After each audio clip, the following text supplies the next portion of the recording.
So Professor Reuben Mutagaaywa. I'm currently in India at Christian Medical College and Hospital overall, pursuing my electrophysiology fellowship, and I am affiliated with the Muhimbili University of Health and Allied Sciences in Tanzania via the East Africa Center of Excellences for Cardiovascular Sciences.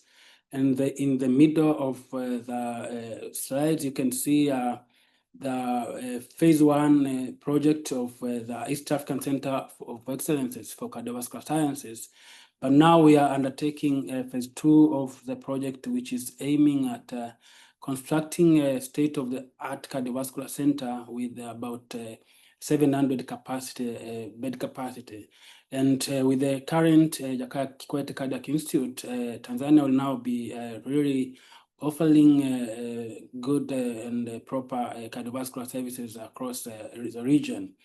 But interestingly, in Tanzania is where you find Mountain Kilimanjaro, which is the highest mountain in Africa. And of course, we have the beauty of plenty of national parks like Serengeti, Ngorongoro, Manyara, Masai Mara. You just mentioned it. So I'm really inviting you to Tanzania to enjoy the beauty of what God have blessed with us. But I would like also to express my sincere thanks to African Heart Rhythm Association for inviting me to speak today on Cardio Rhythm Africa 2025 in Kigali, Rwanda. Unfortunately, I could not attend physically because of where I am now. But I'm glad that I was able to attend at least visually. And now I will be speaking on this very, very important talk in Africa and the other developing world, prevention of cardiac implantable electronic devices infection. This will be the outline of my talk. I will first of all talk about the burden of cardiac implantable electronic devices infection. I'll speak on the risk factors for cardiac implantable electronic devices infection, how patients with cardiac implantable electronic device infection present, how do we diagnose this patient with implantable devices infection, and management of the same, and also on prevention. And I will finish with key clinical points. So as you could see from schedule, the talk is only on prevention of cardiac implantable electronic devices. But I was wondering, how can one know, how try to understand on preventive measures while you don't know the burden, you don't know the risk factors and other parameters. So I thought of speaking in this broad topic and making short, but also speaking on other parts of that important parts like burden, risk factors, and other sections, as you will see. So on the burden, we know that with the increase in clinical applications of cardiac implantable electronic devices for conditions like blood arrhythmias, tachyarrhythmias, and heart failure, it's obvious that associated infections has become also increasingly prevalent in cardiac disease management. And so it warrants to really be discussed, to really be focused on, and for all patients, doctors and other personnel who deals with cardiac diseases should be able to recognize the importance of this topic. The prevalence of infections had increased from 0.94 to 2.1% per 1,000 beneficiaries between the year 1990 to 1999. And this was a 124% increase during the study period. And also associated lead extraction for the same increased from 30% in 2006 to 50% in 2012. And this prevalence of cardiac implantable electronic devices were high when you compare patients with implantable or cardioverter defibrillators when compared with pacemakers. What are risk factors? So the common risk factors can be simply divided into three parts, those which are patient-related, procedural-related factors, and microbe-related factors. So among patient-related factors, age is one of the factors, like elderly are at more risk than young, but patients with chronic renal disease, patients who are on hemodialysis, diabetes, with heart failure, with COPD, prior or procedural fever, malignance, skin conditions, immunosuppressive drugs, and if you have the prior cardiac electronic chronic device infection, but also people who are on anticoagulation. And those which are procedure-related will include pocket reintervention, like generator change. And here I should insist, because many people will think that during generator change is just a simple procedure, no risk, nothing. But studies have shown that risk of infection is high for patients who are undergoing generator change, and therefore strict aseptic technique and other infection control measures should be undertaken, not only for primary implantation, but also to generator change. But also pocket hematoma, longer duration of the procedure in experienced operator, ICD as compared with permanent pacemaker, as I saw it before, lack of use of antibiotic prophylaxis. I'll talk about this in the next slides. But also microbe-related factors, for example, Staphylococcus aureus, and especially the coagulant-negative staph, are highly virulent microbes, and they kill serious infection when you compare with other microbes and other bacteria. And clinically, these patients, how do they present? It is different pictures. Someone can have early superficial site infection, as you can see from the lower part in the image. This is just a superficial site infection, but this superficial site infection can present as erythema or stitch abscess, localized to superficial aspects of the wound within first 30 days of device placement without fever or systemic infection.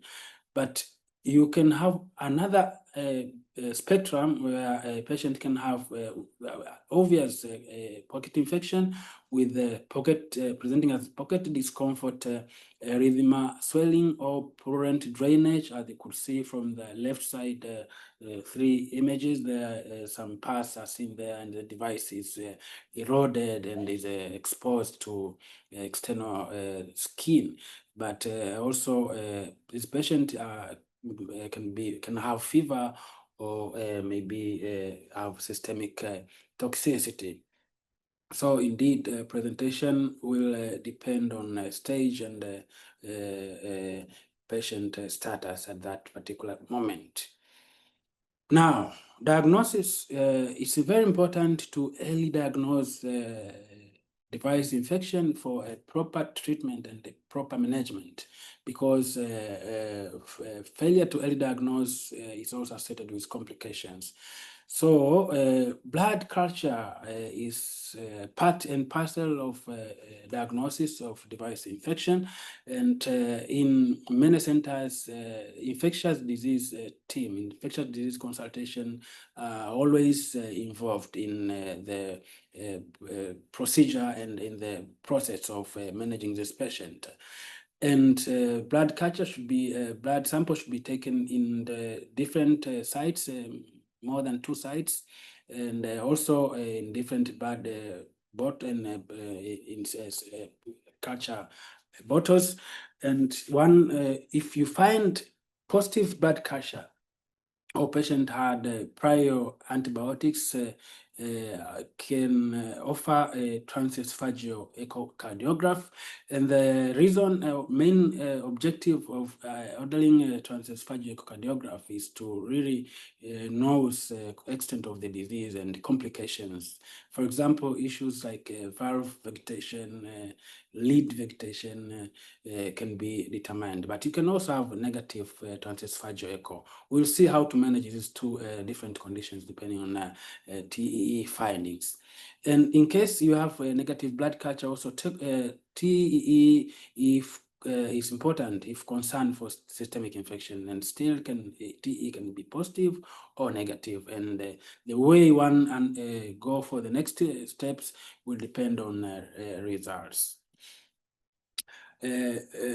Post-emission tomography or PET scan, CT scan is been shown to be important and might provide helpful evidence when diagnosis of cardiac implantable electronic devices pocket or lead infection is doubtful.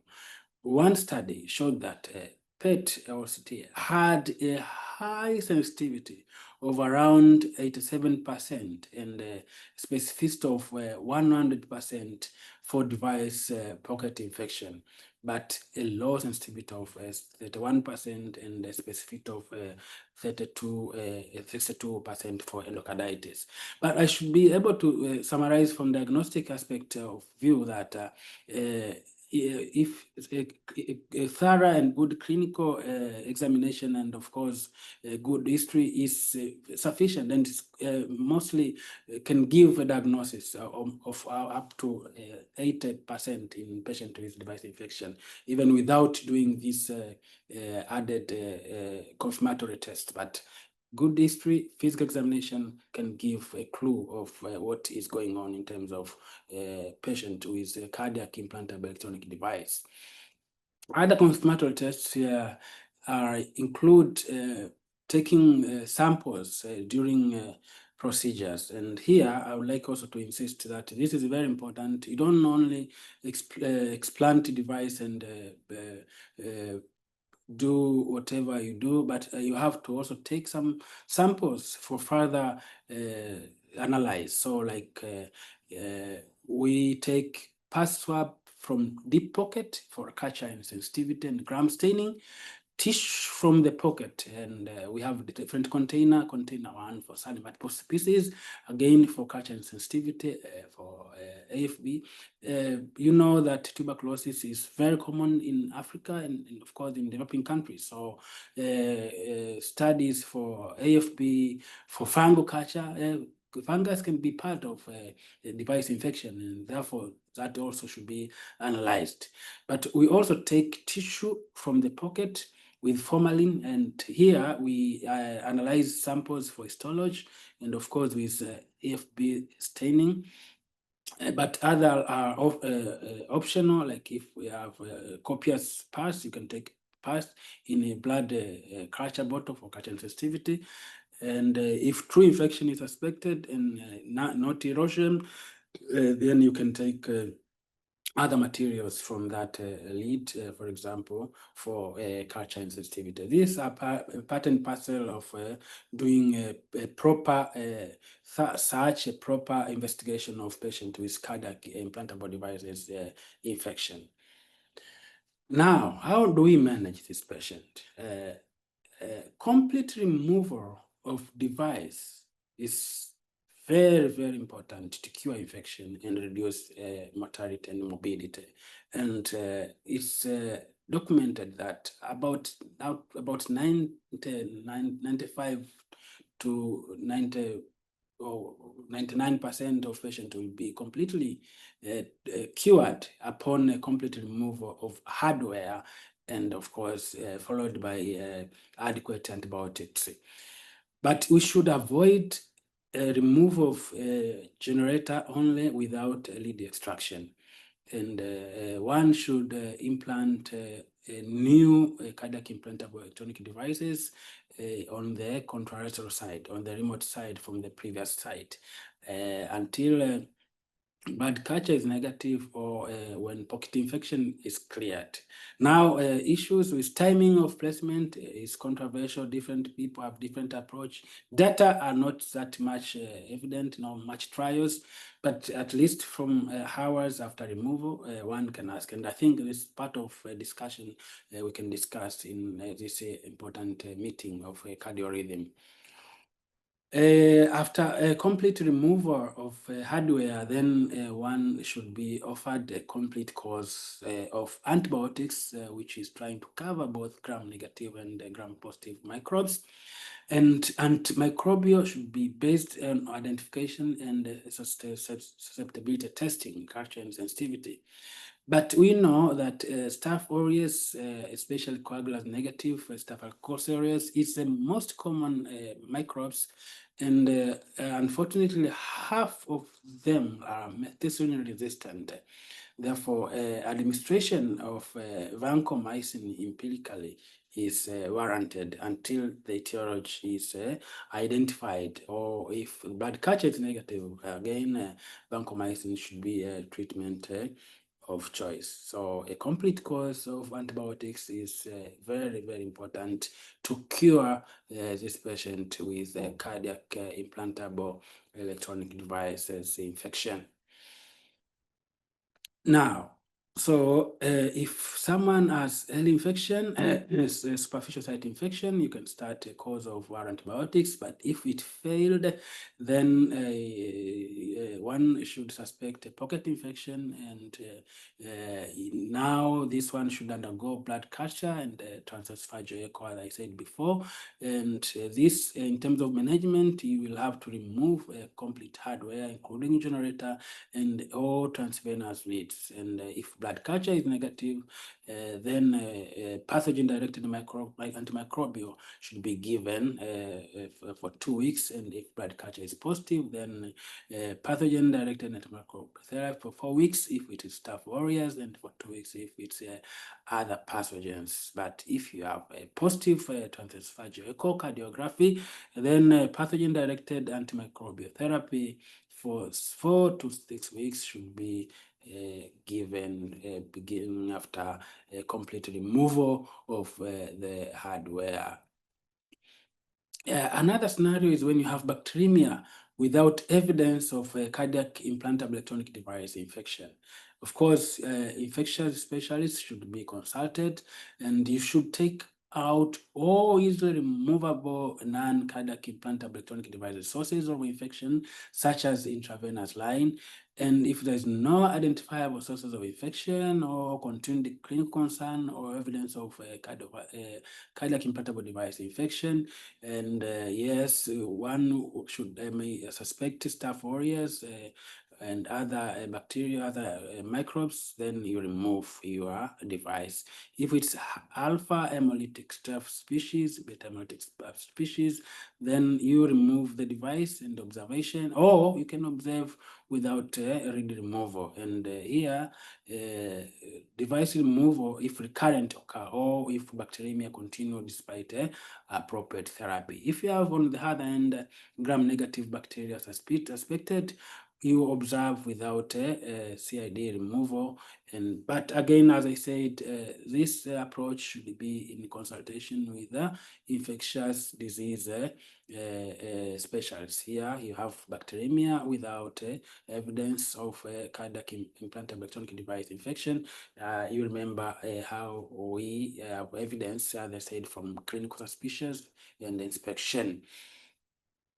But here is when now you are sure you have suspected your cardiac implantable electronic device infection, and you have done your transesophageal echo.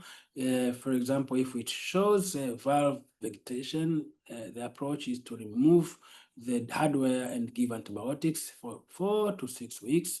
If you have large lead vegetation, also you remove hardware and give antibiotics for 2 to 4 weeks.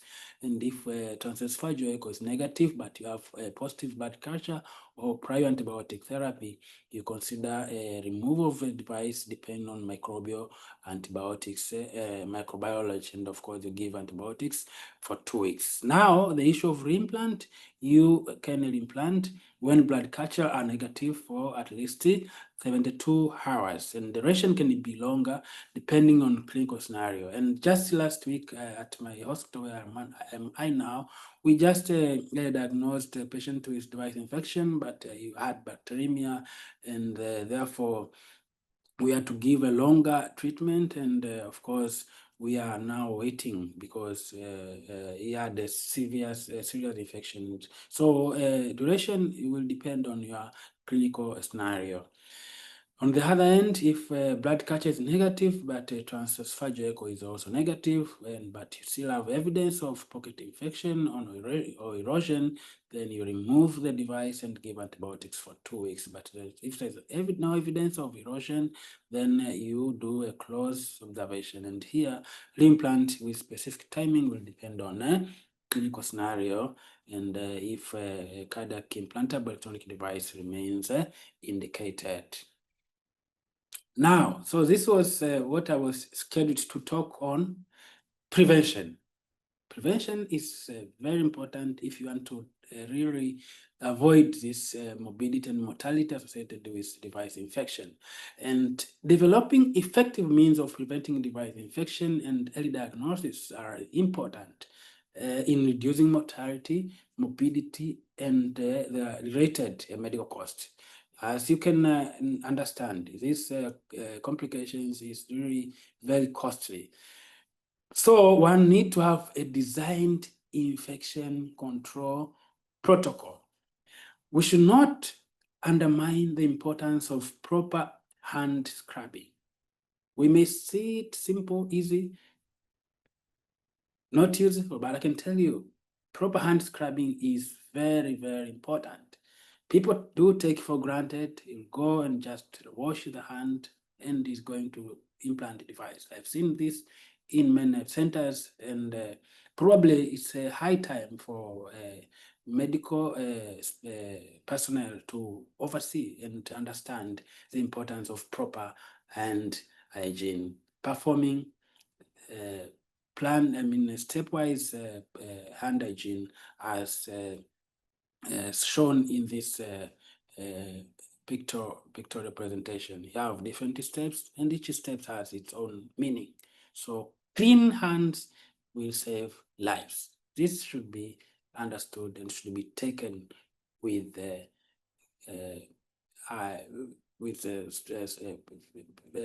keen, because it's simple, not costly, and therefore should be just abided to. Also, before implanting, one should rule out clinical signs of infection. As we could see that pre-procedural fever is associated with, it's one of the common risk factors. And if someone has fever, then you have to postpone the procedure. But you should know the individual risk. I've mentioned risk factors for the disease, but perioperative systemic antibiotics should be given 1 hour before.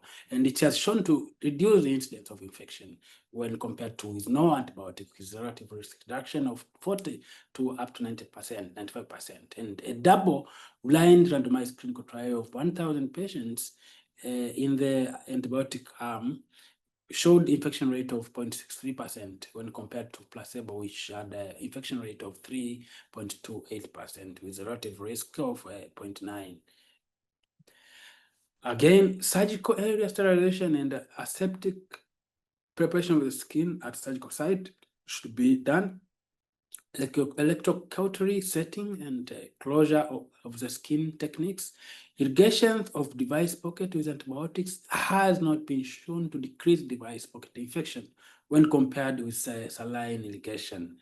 And postoperatively, giving antibiotics also is not currently recommended because no convincing that. And of course, recently, PADIT trial has given us evidence for the same. That It included about 20,000 patients with implantable electronic devices, randomized to incremental antibiotics and the conventional antibiotics, with a primary outcome of hospitalization due to device infection within 1 year, and the secondary outcome was need for surgical intervention and hospitalizations in high-risk patient. And conclusion from PADI trial showed that a strategy of additional antibiotics among patients undergoing cardiac implantable electronic device implantation is not superior to a single dose of preoperative antibiotics in reducing device infections.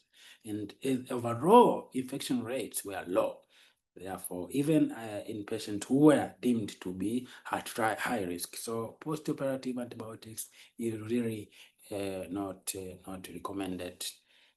Another means of preventing cardiac implantable device infection is use of a non-absorbable antimicrobial envelope placed around the device generator. This has shown a significant reduction in cardiac implantable electronic device infection from 1.5% to 2.6% in a non-randomized study when compared with historical cohorts.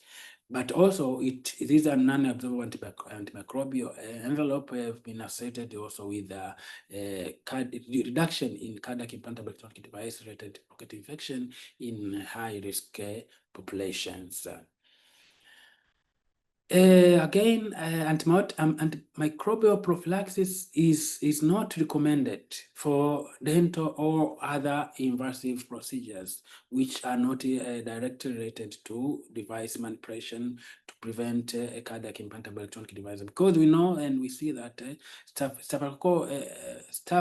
organisms are the most common. Therefore, for oral microbes which occur like in dental or other in dental procedures are not very common. So giving a prophylaxis in these circumstances will not be logical. Another era of technology is leadless technologies, like for example for pacemaker, we have seen use of Micra in a patient who had high risk of or have undergone repeated infection. Just in 2 months ago, we had implanted one leadless pacemaker from a woman who had 2 previous infection of cardiac implantable electronic devices. Therefore, the only alternative which was remaining was to offer this leadless pacemaker. Of course, cost is a limitation, but the device is really helpful in that circumstances. And for ICD, Biotronic came with subcutaneous defibrillators, but later on, these subcutaneous defibrillators were shown to have some complications like fracture and all that. So they again came up now with the substernal devices, which probably are more stable than the subcutaneous ICD. Again, these are new technologies which are under more research, but they are probably one of the promising devices for preventing infections which are related with a transvenous approach of device-related infections. So, in summary, the rate of cardiac implantable electronic device being implanted has been increasing, with an associated increase in the number of cardiac implantable electronic devices infection. And risk factors are patient-rated, procedure-rated, microbes-rated. Staphylococcus species are more common and accounts for majority of this infection. Complete removal of the device is required for cure of up to 99%, even when signs of infection are limited to the generator pocket site, and should be performed at center with expertise in lead extraction. And antibiotics therapy is also given for up to 2 weeks, but longer if someone has suspicion of infective endocarditis. perioperative antibiotics prophylaxis is very effective in reducing risk for cardiac implantable electronic device infection. And with that, I would like to say thank you very much for listening. This was a long topic which I could not summarize without talking on the burden and other related sections. And I'll bear with me for that. Thank you so much. And I will invite discussion and questions as we go along. Thank you again.